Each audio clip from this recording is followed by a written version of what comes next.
So I think, yeah, just being more careful about how my expectations with people, which actually create some sort of lack of movement or lack of freedom, which can feel suffocating for me sometimes. Because I want to be able to make mistakes with people. I love that.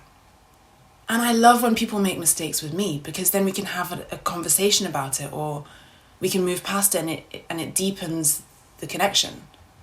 But learning that I need to respect people's boundaries and that I need to respect the fact that that there are consequences to my actions has made me feel a bit suffocated. But I think that's a small price to pay to show respect to someone else. Have you noticed any transitional periods as you are now in your mid-20s whereby you're shedding people? Yeah. Like, people are dropping like flies. You know, and I don't know if that's from me or from them or from both, but it does feel very transitional. And they are doing it by themselves, or are you dismissing them? No, I definitely hold the space for conversation, but I think people are afraid of conversation. One of my core values is honesty and transparency. That's my core value. And I think people feel that. And I think a lot of people are really afraid of that.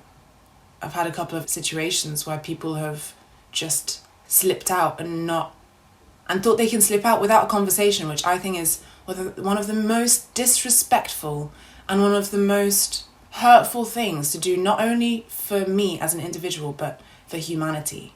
I'm going to go as far as saying that.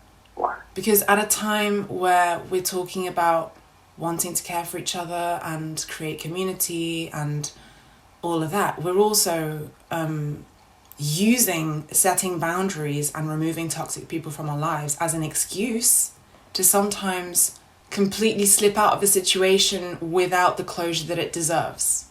And I think it's just an excuse, because I think we can very easily label people toxic today when actually they were just being human. And that human deserves a conversation. And I don't care if it makes you feel uncomfortable. It deserves a conversation.